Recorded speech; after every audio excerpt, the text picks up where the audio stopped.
今日係2026年7月28日。大家好，歡迎嚟到時代巨輪點滴分享，我係細妹。今日想同大家分享，我哋呢一家娘家嘅人啱啱發生嘅奇妙嘅事。誇張啲可以話震驚全港九嘅大功德神蹟。即係咧，我就係誇張咗啲嘅。咁關於上個禮拜二，我哋去和合石，安排咗同爸爸起骨殖啦。咁當我哋搭火車，去呢個粉嶺嘅時候咧，佢係落緊雨嘅。咁啊，我啦，二家姐啦，大家姐同大姐夫，咁去到之後咧，我哋就上去呢個食環署嗰度辦理手續。一上到去，佢又落雨。我哋辦完手續其實唔係好耐嘅啫。咁啊落返嚟之後咧，因為同我哋搞石碑嗰位賢哥咧就揸咗架車，咁我哋就佢又車我哋上去爸爸嘅墳頭啦。咁啊一上車又落雨，跟住去到墳頭落車啦，佢又停雨。咁因為已經有啲工作人員喺上邊咧，幫我爸爸已經打點咗啦。咁我哋就係去睇下爸爸啲骨啊，咁同埋燒一啲衣紙，裝啲香啦。咁我喺嗰段期間咧，佢又停雨咯喎。咁跟住咧，我哋燒好衣啦，裝好香啦。咁佢話我哋可以返去噶啦。其後嗰啲工作就等佢哋嚟搞啦。譬如清洗下爸爸啲骨啊，咁樣先擺入去日後嗰個骨箱裏邊，再同媽媽合葬噶啦。咁我哋好啦，起程啦，上車啦。咁啊，嗰位賢哥就繼續車我哋去巴士站。我哋喺巴士站咧就見到有車出去九龍灣嗰邊，咁我哋就等嗰架車啦。咁上到巴士之後咧，all the way出九龍，佢係落雨。去到九龍灣嘅時候又冇雨。咁我哋未食嘢啊嘛，咁我哋喺上面食啲嘢傾下偈。咁就再去SI 嗰邊又去，即係又係傾偈啦，行下啦咁樣樣。即係心情開始，即係覺得啊，今日都幾順利喎，幾好彩咁樣樣。我哋需要嘅時候佢又停雨，我哋上咗車嘅時候佢就落雨啊嘛。咁好啦，到禮拜日同埋禮拜一，因為禮拜日我哋係設靈啊嘛，喺紅磡萬國殯儀館。跟住星期一咧就係同媽媽同老豆安葬啦，喺將軍澳墳場嗰度。咁咧禮拜五、禮拜六已經打風啊嘛，即係已經哇來勢洶洶啊！嗰個風暴，我哋到禮拜日嘅凌晨，佢禮拜日嘅凌晨又話會8號風球，跟住咧再過冇耐又話9號風球喎。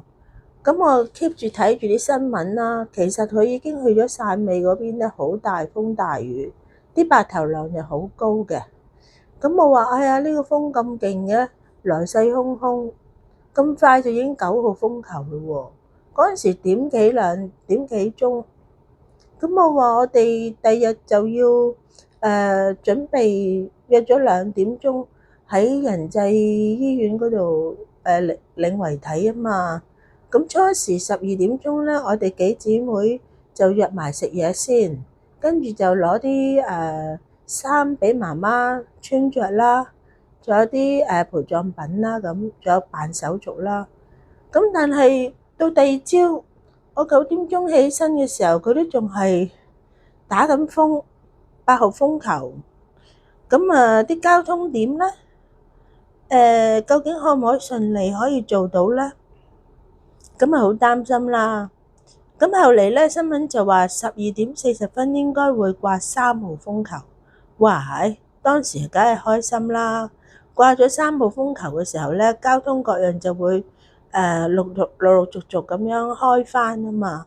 咁我哋就唔使咁頭痛啦。仲有夜晚黑嚟嘅親友咧，佢哋都好麻煩咯，又唔知會有啲咩事情改變。咁但係我哋原先約咗幾姊妹咧，喺12點鐘食咗晏晝先至過人際嘅。咁但係嗰陣時都未人落8號風球，即係未改掛3號風球。咁我哋就不如唔好啦。12點鐘太早啦，因為風球未落咧，交通就麻煩。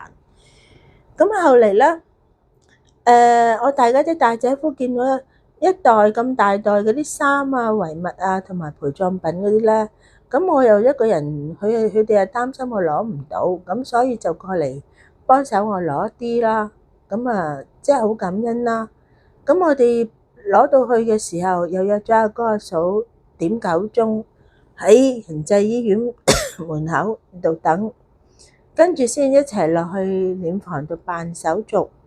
咁同埋俾低嗰啲要着嘅衫啦，媽媽要着嘅衫啦，同埋陪葬品嗰啲。紅磡嗰啲職員，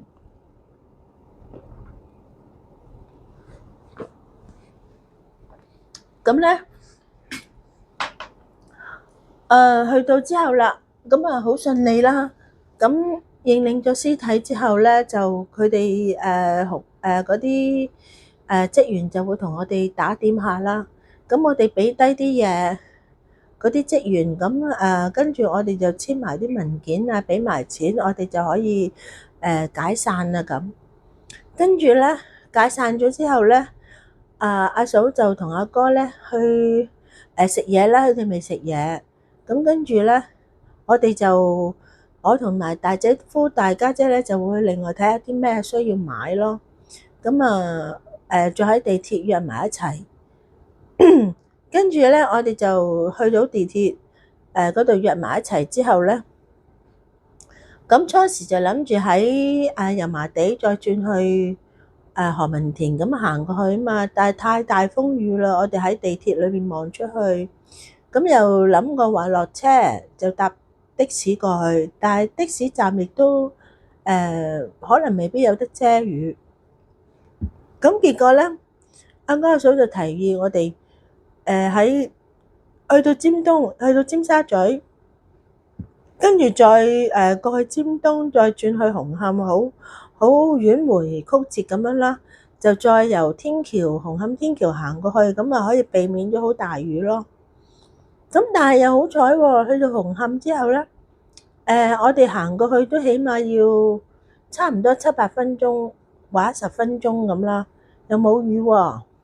咁我哋好有驚無險咁咧，就到達咗啦。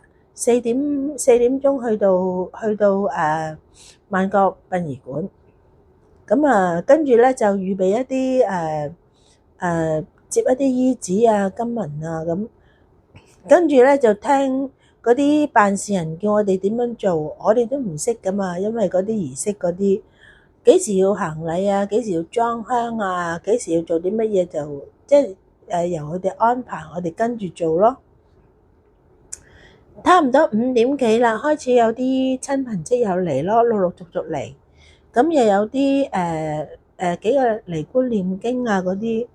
咁我哋唔熟悉呢啲咁嘅鋪排嘅，咁靠晒嗰啲紅磡辦事嗰啲人同我哋跟進咯。咁到8點鐘咧，我哋就上去上面天台就睇住佢哋燒嗰啲紙紮公仔啊，同埋嗰啲橋啊，即係大廈啊，即係嗰啲紙紮嗰啲啦嚇。3缺1，因為咧我媽媽中意打麻雀啊嘛，咁所以就準備咗啲3缺1俾佢咯。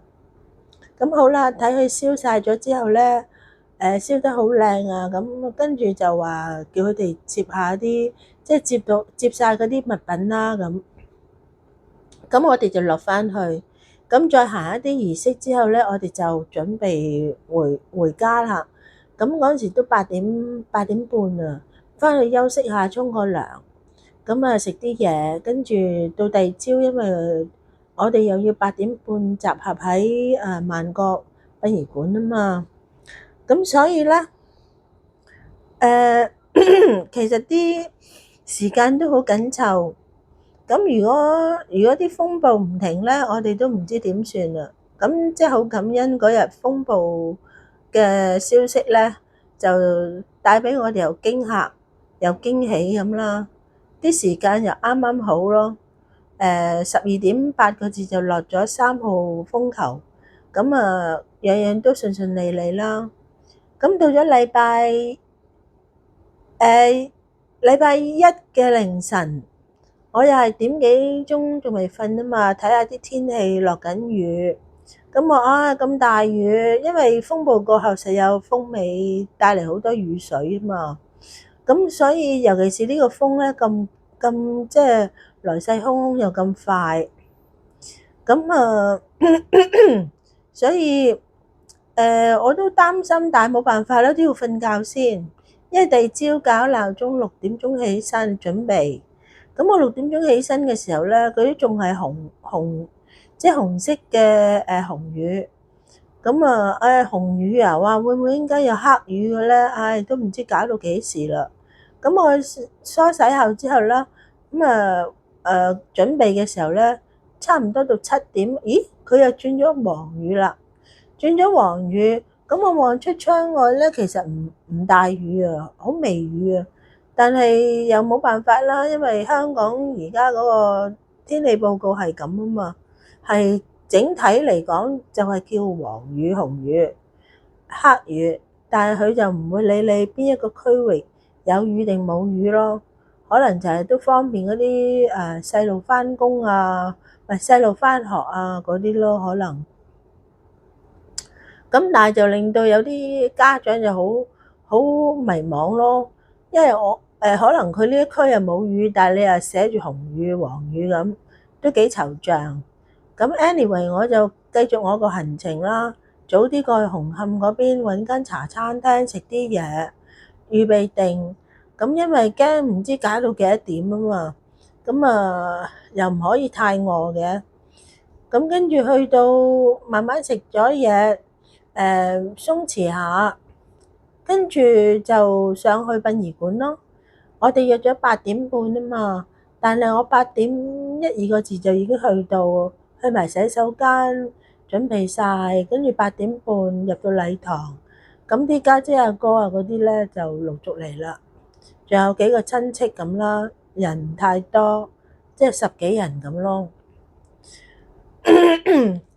咁跟住又照佢哋吩咐啦，做一啲儀式啦，同埋要確認下個棺木。我初時寫咗媽媽個名喺棺木噶嘛，咁佢哋都要確認一下，我哋係買咗啲棺木咯。咁同埋同媽媽着衫啊，啲遺物啊點擺放啊，即係略略都要睇一睇，妥當啦，咁就OK 咯。咁跟住就又再做一啲儀式之後咧，我哋10點鐘咧就開始起程啦。咁跟住佢哋嘅吩咐啦，點樣鋪排啦，就落去旅遊巴嗰度。阿哥同埋大姐夫就跟靈車咁咯。咁當時落到下面等旅遊巴嘅時候咧，有微微雨啦，跟住慢慢就停雨啦。我哋上咗旅遊巴咧，都雨勢唔係好大，微微雨。咁後嚟咧，我哋都擔心到時喺即係墳墓附近咧，如果落雨啲儀式啊，或者點樣都唔知點啦。我哋都帶住遮嘅，但係後嚟咧，去到將軍澳嘅時候咧，佢又停咗雨咯喎。咁跟住我哋又唔使擔遮咯喎。咁等埋即係嗰個棺木嚟到之後咧，我哋就開始啦。點樣佢哋將個棺木擺入去啊，或者係爸爸嘅骨箱啊，點情況啊？啲骨上次起咗之後有冇清理啊？咁俾我哋睇晒啦。咁我覺得佢哋都打點得唔錯，呢間紅磡辦事嘅老細。咁我哋就跟住佢叫我哋裝香鞠躬另埋一面，咁嗰啲好多好多儀式同埋程序要做咯。咁跟住就睇下媽媽個棺木攝唔攝正啊，爸爸個骨殖箱又擺放得好唔好啊，咁所有都搞掂晒之後咧，我哋就裝完香，有啲道士就誦經啦，跟住我哋咧就一個跟一個咁樣離開咯。就有啲燒衣嘅嘢咧，我哋要攬過去嘅。咁跟住咧又有啲綠柚葉嘅水啦，咁我哋要撥一撥，就撥喺額前同埋嗰個髮尾咁樣嘅。咁我哋就照去安排咯，因為我哋都唔識。咁跟住咧搞掂晒之後咧，就一個跟一個就上翻去旅遊巴啦。咁我哋就出發去食英雄宴咯。嗰陣時大約都係10點零11點到啦。我哋去到酒樓都好早咋，我哋食完都係12點幾1點鐘嗰個英雄宴，咁我哋係食完啦，因為人唔係太多。咁跟住咧，我哋就各自翻屋企咯，各自翻屋企，因為都要梳洗下啊嘛，真係好攰。咁啊，翻到屋企就可以唞一唞啊，沖個涼啊，梳洗下咁咯。跟住到差唔多6點幾，我就出去食晚飯啦。哈！呢啲天氣真係想唔到嘅變化，真係唔怪得啲人話女仔好似天氣咁啊，真係變化莫測。我望出去頭頂嗰度，竟然見到藍天有白雲。咁你話呢幾日係咪真係有驚無險啊？真係好似羅湖過深圳咁啊！坐呢個過山車咁咯，一高一低，一高一低，真係嚇到你心驚膽跳咯，又擔心咯喎，又緊張啦，但係咧樣樣事情又恰到好處喎，要辦理即係個程序啊嗰啲咧，佢又冇雨啦。要裝香燒衣嘅時候又冇雨啦，上咗旅遊巴去即係又落雨啦。咁啊算係非常之好彩噶啦。咁我哋真係好感恩咯，好感恩今次所有嘅嘢我哋鋪排咗，即係唔知會點噶嘛。你知天氣不似預期咁，好似又打9號風球，真係冇諗過。如果佢真係要打10號風球，都唔知點算。尤其是如果佢真係登陸咗喺香港，仲麻煩，因為你登陸咗之後有排先都唔走噶嘛。咁但係佢又唔係登陸香港啊，佢登陸咗喺汕尾嗰附近，嗰附近就不停咁好大風大雨大浪咯。咁所以呢個風咧嚟得快又走得快，時間就啱啱好喎。咁啊，即係有驚無險，真係似過山車啊！奇蹟又再次發生啦！即係呢幾日裏面，由爸爸起骨殖喺和合石啦，到喺將軍澳啦，同埋喺紅磡設靈啦，即係我都唔知點樣形容好啊！即係奇蹟一次又一次咁樣樣，天氣由惡劣變好咁樣樣，咁啊終於都順利將事情辦好咯。希望爸爸媽媽佢哋能夠喺呢度可以入土為安，畢業，然之後下車手牽手咁顯靈，將佢哋搬去呢個屋企，希望佢哋日子會過得好咯。因為冇咗人世間嗰種生老病死嗰種折磨痛苦，佢哋能夠自自由由咁，我都覺得好開心。因為家姐佢哋成日都係覺得話，細妹你唔好諗咁多啦，佢哋應該係好好噶啦咁。咁我都相信係咁咯。但係有陣時諗諗下，因為唔捨得啫嘛，唔捨得嗰種心情先至會流淚咯。咁我應該係好似家姐佢哋咁樣樂觀啲嘅，因為媽媽都畢竟94歲，同埋做儀式嗰啲法事嘅時候咧，仲話佢係96歲咯。咁所以見到佢哋跨越時空嘅大團聚，呢個神奇嘅福氣，我都覺得應該係好安慰至啱嘅。畢竟爸爸喺93年唔喺度，到而家都成30幾年㗎啦。咁能夠同媽媽喺埋一齊，呢個係我最大嘅心願咯。仲有就係咧，關於媽媽咧，嗱你睇下呢幅相，媽媽真係一瞓醒，佢對住你就係咁樣笑㗎啦。佢係好鍾意笑，好鍾意玩，好鍾意食，尤其是打麻雀。咁但係因為唔係時時可以有4隻腳嘅，咁有陣時我都會同佢打2隻腳麻雀咯，鬆張俾佢氹佢開心咯。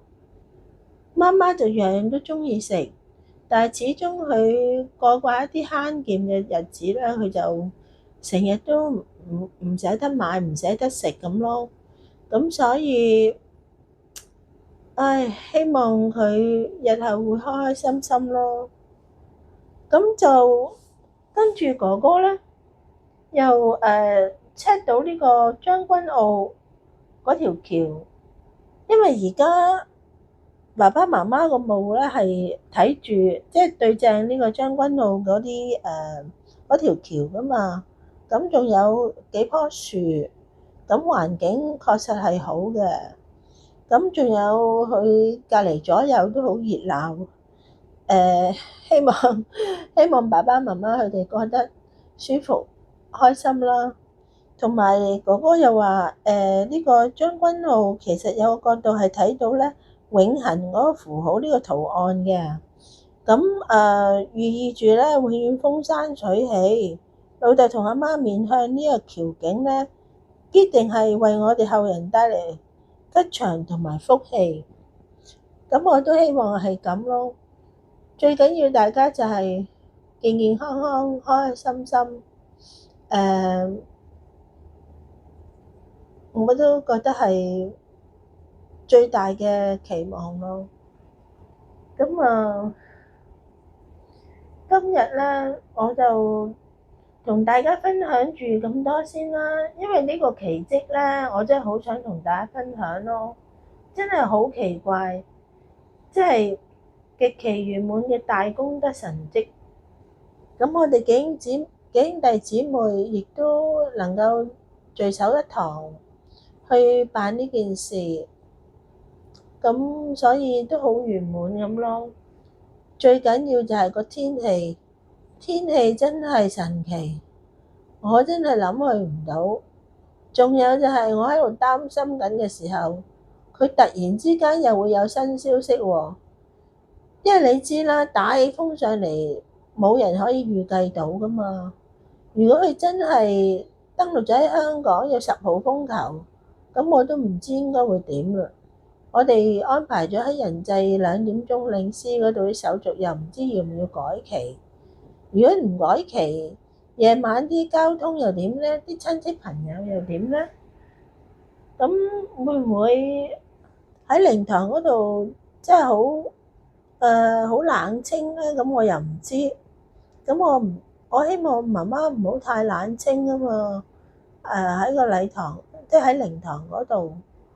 咁所以樣都圓滿咁做好晒啦。咁所以咧能夠頂住呢個9號風球同埋紅雨咧，齊心協力，體體面面咁同爸爸起骨，有同媽媽合葬嘅大功德。呢份心情同埋呢份奇蹟咧，真係我覺得真係好圓滿，好圓滿。咁好啦，今次細妹就同大家分享古仔到呢度啦。真係好高興你哋係仲肯聽我，即係好高興可以聽到我講古仔，好開心，多謝大家。